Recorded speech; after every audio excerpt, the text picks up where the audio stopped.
I was 11 when my family moved into the house on Clover Lane in Jericho, New York.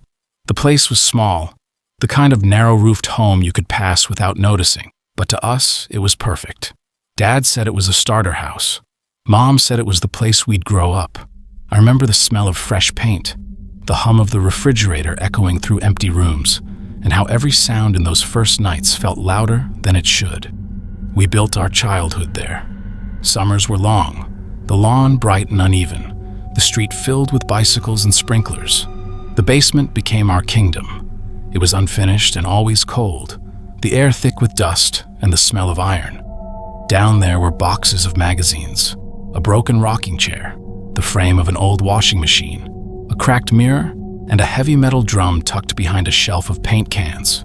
We used to sit on it, pretending it was the throne of some hidden empire.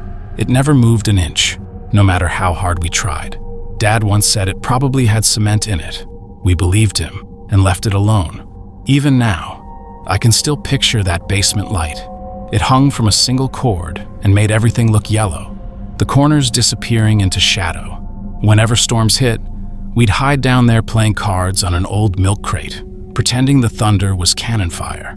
The smell never changed, that mix of metal and dust, like rain trapped in a pipe. Sometimes, when the house was quiet, you could almost hear the foundation breathing, the faint crack of wood adjusting to the cold. It was strange, but it felt alive. Almost 9 years later, everything changed. Dad's company transferred him to another city, and the house went up for sale. I was old enough to know moving was ordinary, but the thought of leaving made my stomach ache. Every night that last summer, I walked through the house touching the walls, like I could memorize the feeling. I told myself it was just nostalgia, but sleep became harder each night. When I did drift off, I dreamed of a hallway I didn't recognize, wallpaper curling at the edges, a woman holding a child by the hand. I followed them, though I didn't know why. Behind us came the sound of boots, slow and deliberate. Then a gunshot, sharp and close, a flash of light, and I would wake with my chest tight, certain I had actually heard it. The dream returned almost every night. Sometimes the house looked different, sometimes the child was missing, but the ending was always the same. I never told anyone. What could I even say? A week before the move, sleep abandoned me completely. I would lie there listening to the refrigerator hum and the faint tick of the hallway clock. One night, around 3 in the morning, I heard a noise beneath my bed, not from the room, but from below it. A dull thud, then another. Our room sat right over the basement. At first, I thought it was pipes contracting, but the sound came again, sharper, like fists striking metal. I sat up, heart pounding, waiting for it to stop. It didn't. I went down the stairs barefoot. The basement door opened with a slow creak. A cold draft rose up, carrying the smell of oil and dirt. I pulled the string for the light. The bulb flickered weakly, shadows clinging to every corner. Boxes, broken furniture, and the mirror. Nothing moved. The drum sat where it always had, the dust thick enough to dull its shine. I stared at it until my breathing slowed. When the bulb sputtered once more and went dark, I turned and climbed back up. I lay awake for a long time afterward, listening for another sound, but only the faint tick of the clock answered. The quiet pressed against my ears until I could hear my own heartbeat. I tried reading, then music, then nothing. The image of that drum under the dying light kept drifting back, the curve of it, the layer of dust thick enough to write a name in. For the first time since childhood, I felt like something in the house was watching me, instead of the other way around. 3 nights later, the dream changed. The woman turned toward me before the gun went off. Her eyes were wild with anger. She screamed something I couldn't understand, her voice distant, as if trapped underwater. The shot came, and I woke with the taste of metal on my tongue. That same moment, footsteps echoed from the basement, running, fast and heavy. I froze, listening.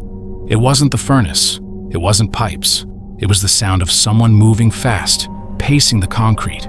Then silence. I wanted to believe it was my sister getting a toy, but when I checked her room, she was asleep, her breath slow and steady. I stood there for a long time waiting for the sound to return. It didn't, not until the next night. The running came again, always around 3. Each time it stopped the instant I left my room. I started sleeping beside my brother. He laughed in the morning and said I had been muttering, "Help me," in my sleep. By the final day, the house felt hollow, boxes stacked by the door, windows bare, walls echoing.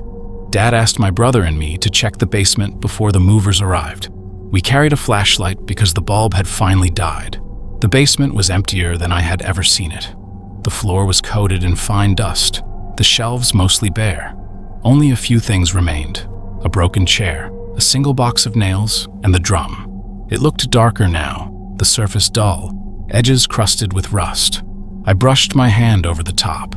The dust came off in a gray cloud. For a moment, I felt a strange pull to it, a quiet insistence that we should not leave it behind. My brother knocked on the side. The sound was hollow. We tried to move it. It barely shifted. The metal was cold, colder than the air around it. Something about the chill made me uneasy. We decided to open it. I don't know why. Maybe curiosity. Maybe that same whisper in my head that said we were meant to. We fetched a screwdriver and a hammer. The rim resisted every strike. After nearly an hour, the seal cracked with a hiss. The smell that poured out was like nothing I had ever known. Thick and chemical, like burnt oil mixed with decay. It filled the basement instantly. Inside was another drum, smaller, submerged in black liquid that shimmered under the flashlight. My brother gagged. I stared, caught between fear and fascination. We started again, prying at the inner lid. Each tap echoed through the hollow basement like distant thunder. When it finally gave, the noise was wet and soft. A line of dark fluid dripped down the side. At first, I thought the thing inside was a mannequin.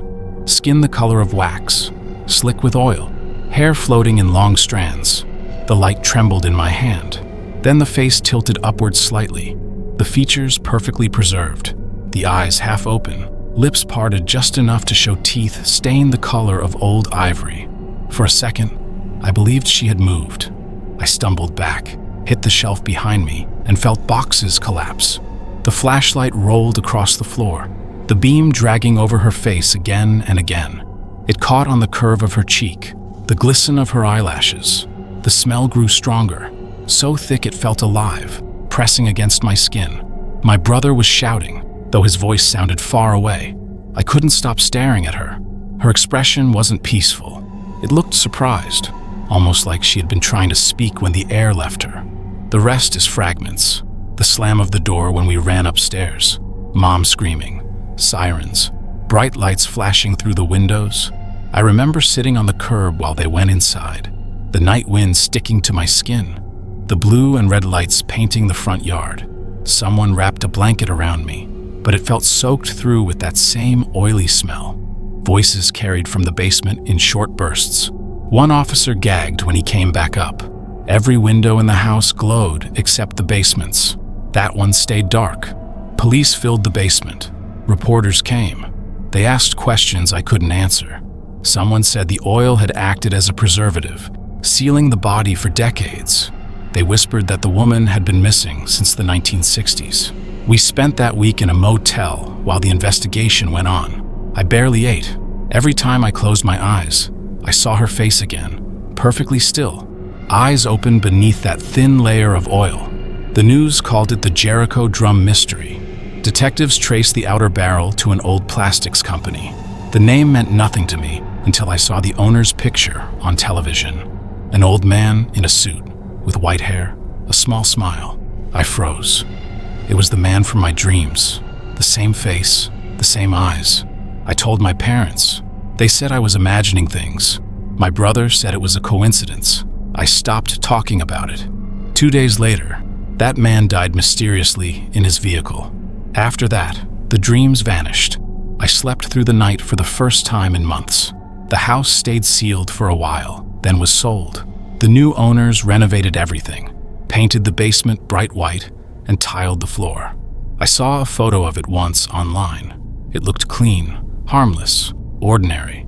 Sometimes I drive through Jericho for work. The turn for Clover Lane comes up faster than I expect, and I always keep driving.